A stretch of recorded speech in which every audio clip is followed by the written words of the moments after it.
Something massive is happening in corporate finance right now. The days of just sitting in a back office crunching the numbers, they're pretty much over. We're talking about a total reinvention of the role. And our guide through this whole shift is Glenn Hopper's fantastic book, Deep Finance. It basically lays out a roadmap for going from a backward-looking bean counter to a forward-looking chief future officer. At the heart of this whole thing is a clash between two totally different roles. On one side, you've got the classic bean counter. Their job is all about looking in the rearview mirror. What happened last quarter? What happened last year? It's all historical data, manual reports, and just keeping the record straight. But on the other side, you have the modern strategist. This person is all about looking out the front windshield, using data to see what's coming, to find trends, and to actually drive the company forward. This isn't just a small tweak, it's a completely different reason for the finance department to even exist. So, that brings us to our first really big point.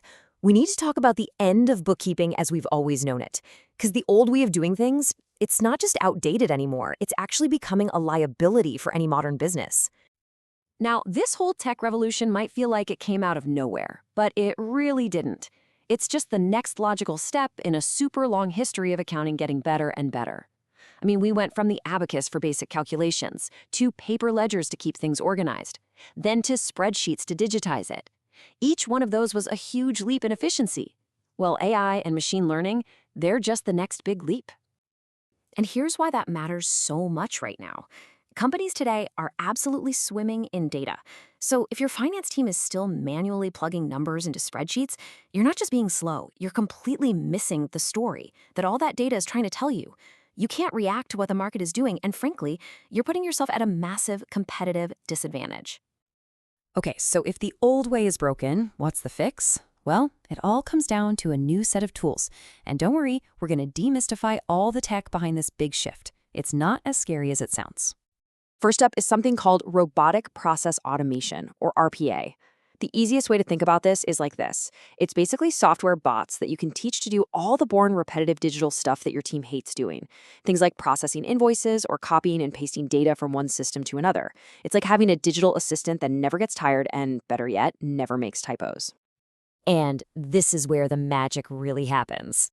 A bot takes over all that repetitive work, which right away gets rid of those costly human errors. But the most important part, by far, is step 3. It frees up your smart, talented people to do what humans are actually good at: thinking, analyzing, and coming up with strategies. You see, you're not replacing people, you're elevating them. But automation is just the beginning. The real game changer is artificial intelligence and machine learning.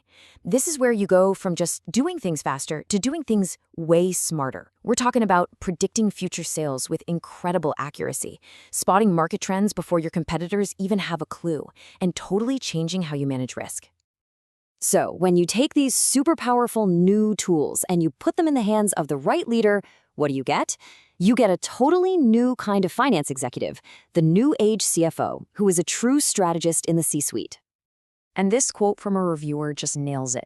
The goal isn't just to be the chief financial officer anymore, it's to become the chief future officer. This is someone who uses technology not just to report on what happened, but to actively build the company's future. So, what does this new leader actually look like? Well, they're a strategist who speaks the language of data fluently. They're a champion for innovation across the entire company. They are a visionary who's always looking out over the horizon, trying to see what's next. And most importantly, they're a key driver of real, measurable value for the business. Now, you might be thinking, this all sounds great, but I'm a finance person, not a tech wizard. And this is one of the most important things to take away from the book. The author, Glenn Hopper, he's not a software engineer. He's a finance guy who figured out how to use these tools. His whole journey just proves that this transformation is absolutely achievable for any finance leader who has the right mindset. Okay, so we've covered the why and the what. Now let's get to the really practical stuff. How do you actually make this happen? Let's take a look at the roadmap. One of the very first big decisions you're going to face is whether you should buy a software solution that's already out there or build one yourself. On one hand, buying is usually faster and cheaper to get started, but you might have to compromise on what it can do. On the other hand, building gives you total control and maybe even a competitive edge. But it's a much bigger investment of time, money, and, well, expertise. And that leads to the most critical part of this whole roadmap: And you know what? It isn't about tech at all. At the end of the day, you can have the best tools in the world, but they won't mean a thing if you don't have the right people and the right culture.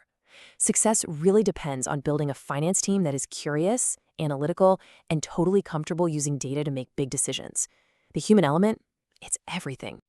So all of this brings us to the book's ultimate warning and its ultimate promise. The key takeaway here is that the future of finance isn't some distant idea we can get ready for later. No, it is happening right now.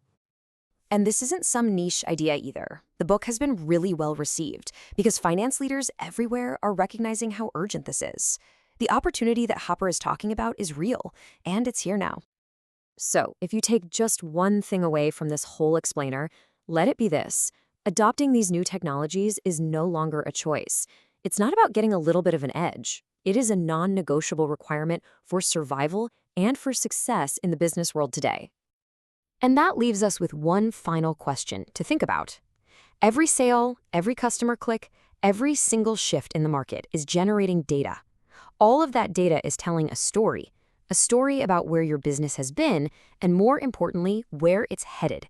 So the only question left is your company actually listening?